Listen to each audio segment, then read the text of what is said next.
What it do was happening. This your boy Smooth, ChanceJolivette.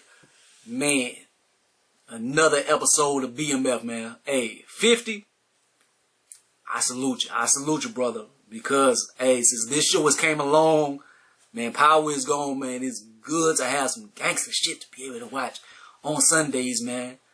With some black shit. Even though it's Saturday, but it comes out Sunday. You know. But anyways, so this is BMF episode 6, Strictly Business. The episode starts off with a bang.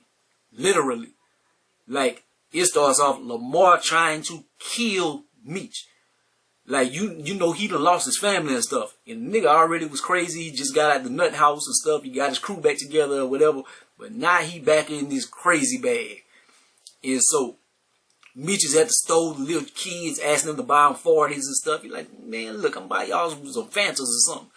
He go in the store. As soon as he go in the store, man, the kids look like they seen a ghost. And Lamar comes out. It looked like the scene on Boyz in the Hood whenever they catch Ricky in the alley. Meech turns around, he picks his head up, and it looked like it's about to be a wrap. He got the shotty, posted right at him and stuff, looking bad. But one of his homeboys, they got like security detail or something, so they run out, so they run him off. But man, it was hairy for a second. It looked like it was Meech was about to go to the upper room. Hey, but Meech, he ends up going to a meeting. He had met with one of Lamar's homeboys, and he had sold him a brick and this and that, and that's gonna end up being a valuable play for Meek in other ways. But he did go meet with this dude, and homeboy put him on like his cousin. And that's going to be like another person he going to be able to deal with. So, the thing about it is, Terry and them, they getting bricks for the low. So, the city is kind of hot right now. And then they got Lamar on their ass. So, they can make way more if they rack it up and if they distribute it hand to hand like they've been doing and stuff. But they need another way to get rid of it quickly. And so, be able to just sell the bricks or a large amount. And homeboy was going to be that method right there. But Pat and stuff been putting shit in the streets on him. So they kind of leery of doing business with Meech at this point. And then they super young at this point as well. So it's like, I don't know if we should mess with y'all because y'all kids, and I'm not sure if y'all know how to handle y'all business, and everything not looking good. Y'all got a crazy nigga on y'all tail and this and that. So, that's their first obstacle in the episode right now. And then the thing about it, like, Meech is talking to homeboy, and like, he being real slick with it at first, but then he seemed like he way too overeager. Like, yo, I got that work. Like, you don't really know this dude, dog. And then they got the new task force that's in the city and this and that. Like, you're a little too eager, like, for my taste or whatever. This nigga Lamar is after Meech and T bad. Like, T goes back to the school and he go talk to his people and stuff, and just he still wants to be a kid in certain aspects. And nigga Lamar is in the parking lot. I can't stand him. Y'all know I can't stand him. We see a scene. The same dude that the cousin or whatever, like I guess he's maybe kin to Snoop or whatever, and so he's in the church, and Snoop is trying to like chastise him. You can't be doing none of that business around in these parts, and you're smoking on that reefer. I'm like, that sounds funny as hell. Snoop Dogg telling somebody about some reefer, and then homeboy gives him a stack of money, a big roll. Then Meech and them daddy, he comes up and like he delivers like a package to Snoop. And Snoop, like he hides his roll. Oh, all I got, brother, is $5. And then he quotes the Bible wrong, homeboy, like, that's not how the passage goes. Oh, I just was testing you, brother.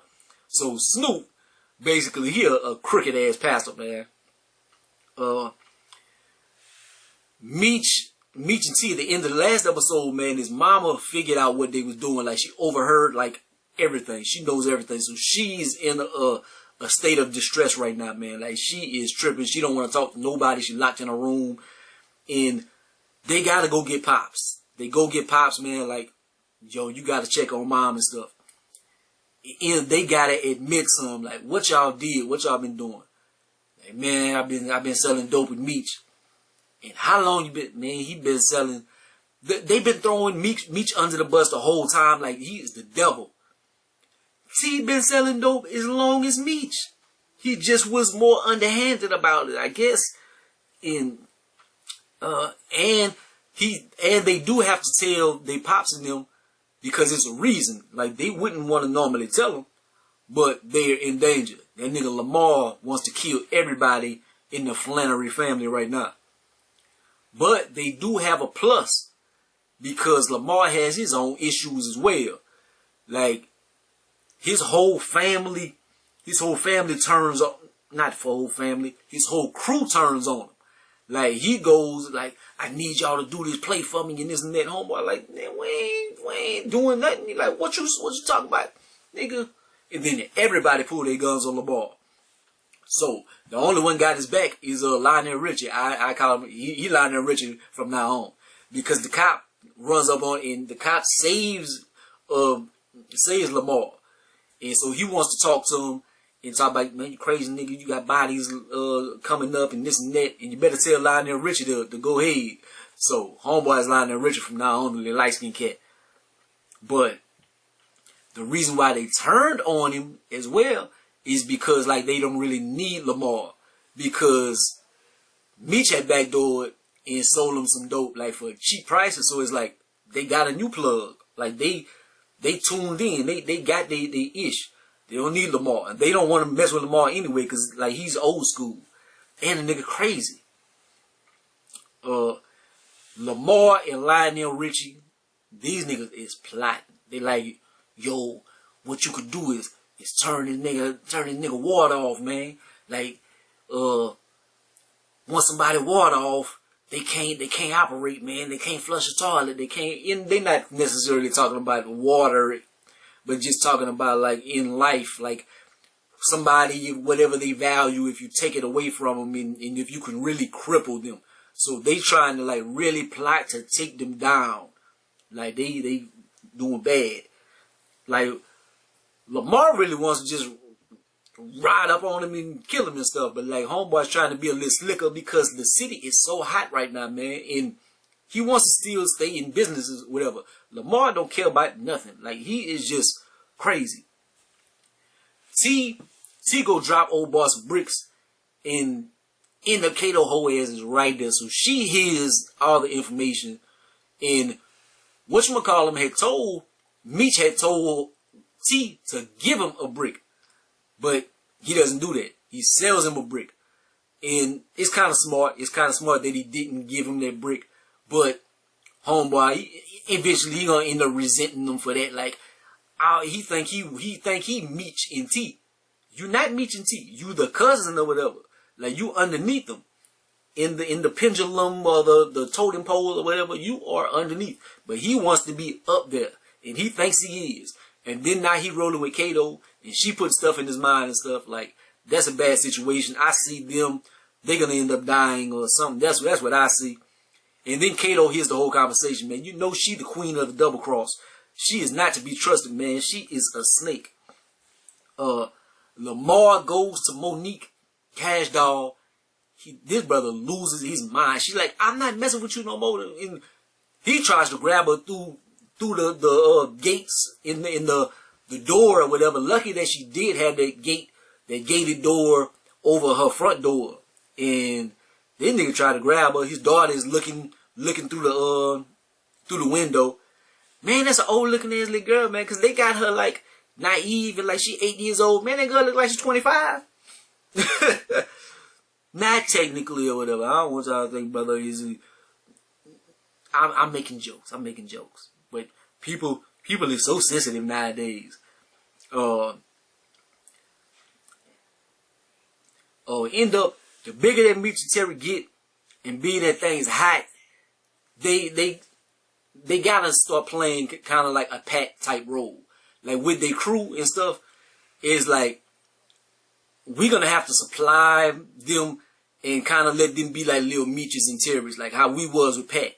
We can't be out there on the block and selling this stuff. It's too hot.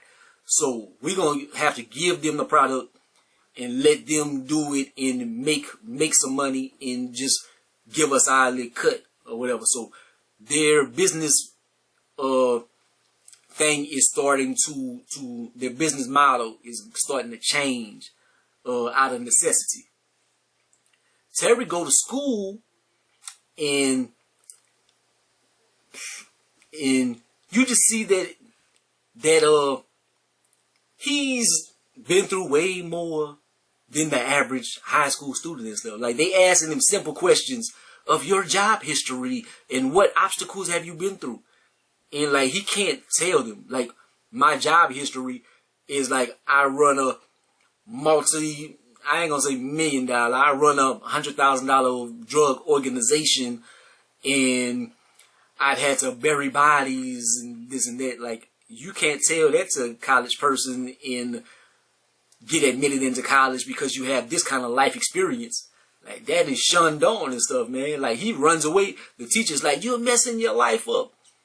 But it's like, and I guess he's making them think too. Like, am I messing my life up? Like I'm doing this drug stuff, man, when I could be doing, but I'm in this life. I'm in this life now. And I already kind of said that Meech is the one that got Lamar crew turning against him because he was distributing in. I think that ends up being a smart play. It should be, at least for Lamar, not to have as much backup because the people, he ain't got a crew. Mama losing her damn mind. And they treat Meech like he the devil. Like, Meech, your brother, and blah, blah, blah. He was selling drugs the same time as Meech. So why is Meech just, and they like, oh, we need to get that money and send Terry off to school and get him away from Demetrius, and then like he doing the same thing. Like he's smarter, he seemed like he's sweet, but they the same. They the same. They in denial. Kato, she told Lamar everything. Like, so he ended up robbing the stashes and stuff. They got the little kids working for him, and he beat the little children and stuff up. He taking the bags, because everybody is like an independent contractor. Everybody got their bags and distributing to their little crews and this and that and doing their business model. And Lamar knows who got the bag and stuff. And Kato gets homeboy away from the scene and leaves the little kids. So Lamar, he got free reign to go take it from the little boys. What they gonna do with Lamar? Then it turned out the Flannerys, Meech and their family, they fucked the bag up. Because they had a certain window where they could get the money. They waited too long. The hospital took the offer away. So then he cussed the lawyer out, and she leaves. So she's not working for him anymore. And she was not a terrible lawyer, but she's a terrible actress. That woman can't, I'm sorry, but she can't act to save her life. And I hate Lamar, but that crazy nigga could sing, I stand the rain. I don't sound good like that. But I stand the rain. And he just singing it on by like, who the hell that is? And nigga Lamar come out. Yeah. Stab Lionel Richie up, man. Like, I'm like, that's your right hand man. That's your only friend that you got, your homeboy. Even though I think he was trying to get away. He was trying to get away from Lamar. But he wasn't turning his back on him. Well, he was kind of turning his back on him a little bit. But he knew that Lamar was going down. But Lamar gonna kill him? Like, so now Lamar, you ain't got no family. You ain't got your right hand man. Like, all you have is your knife and your shotgun. You pretty much just alone. Just how I like it. Because I can't stand Lamar. And I hope he is going soon. I was about to say I hope he dies soon. But I don't know if YouTube might strike me down or something if I say something like that. Facebook put me in jail for saying it. So you never know it. Social media platforms, they might take my words and spin it another way, saying I'm spewing hate speech or something. But Meech, he still needs this plug. He needs this dude and do business with him and stuff. So he found out information where they was gonna have the gambling spot. So he go in there big balling and taking all their money, just showing them that he down and stuff like this, and he's more mature than what they think. And like, bet on him is a smart bet because he's a winner. And so he go take all their money, and homeboy does agree to do business with him again. So that's something that they got off of their chest. So they have that distribution network open back up. Terry tries to rationalize what he was doing to his parents, because they tackle him about it and how long you been selling dope and this and that, and he tell them everything, and he like, y'all working 4 jobs, y'all can't pay the mortgage, like we broke. Like there's a difference between Levi's and these different kind of pants and this and that. Like I'm tired of living like that. They like, he like, somebody gonna get high regardless. Like I'm worried about my family versus some geeker that's gonna get it anyway. And he like, it's about your morals and this and that. And they correct in this grand scheme of things. Because I'm not about to be out there risking my freedom in my life and everything. But for the sake of TV and who I'm watching, I like that they selling the dope. I'm rooting for them. But yeah, so the family dynamic, it's pretty much a wrap. It's pretty much a wrap. They might as well go to Atlanta right now because and then you see homeboy, like the cousin or whatever that been dealing with Meech, that took Lamar's crew, like he getting his groove on. Man, they find Lionel Richie body behind the couch. So he messes up the whole feng shui, the whole je ne sais quoi, whatever of the evening. He messes that all up with his dead body. So that is a scary scene. So I don't know if that's gonna shake them, or maybe it might put a target on Lamar back. You don't know. 50 bars or no more. They're changing their name. They're like, we're gonna change the name to Family. It's Black Mafia Family, but it's not there yet. But 50 bars is no longer, because everybody's kind of gonna be their own crew within themselves. It's gonna be like a pyramid scheme type thing, from the top to the bottom and spread out. So it's gonna be a different distribution type scale thing they doing. Dude, the skinny high top fade, they cousin and stuff. He ready to leave Terry and Meech, and then he listening to Kato, and Kato like, I'ma stick with you and this and that, and she's so scandalous. And then homeboy at first he like, I know you fucking with some other nigga or something, but what he really had found, that was Lamar number. Lamar is, and she said it was an ex or something. So is she telling the truth? Is that the reason why she's listening to Lamar? Because that's her ex that's putting pressure on her? I thought that it might have been her cousin or something like that. But is Lamar her ex really? Or is she just lying? I don't know, because I don't know what her ties to Lamar is. But she listened to him and she's scared of this nigga, like everybody is. Then at the end of the episode, Lamar, he tries to, I don't know if he tries to kidnap Meech's sister or just go kill her. But he go try to snatch her up. In the rig, they had got away from the security detail because she wanted her little privacy. She got a little boyfriend. And that's crazy, because the little boyfriend jumps in front of Lamar, and in between Lamar and Nicole, I think that's her name. And the little dude get killed, man. Like, he gets stabbed, and Lamar, like, he goes try to do a chase after the little girl, but the little boy, he go out like a soldier. He grab his leg and stuff. He like, I'm gonna have to go, little man. So he jug him up, kill the little boy. Man, it's getting interesting. I don't think Lamar is going to make it to the end of the season, maybe the last episode, but I'm hoping that Lamar, deal with Lamar, please. I know people love Lamar on social media or something. I don't know why. 50 Cent seems to love Lamar. I guess because he a fuck nigga just like Lamar. I don't know, but I can't stand Lamar. I hope they deal with him. I'm ready for them to get their stuff together and go to Atlanta. I'm ready to see what that trajectory looks like. But I am loving the series so far, man. So that is my wrap up. Sorry, I freestyle this stuff, man. I go over my little notes, man. They have a few moments I might have a brain fart and this and that. But hope y'all are entertained. Like, comment, subscribe. Gonna be the greatest and most hated man. Holla at your boy. Peace.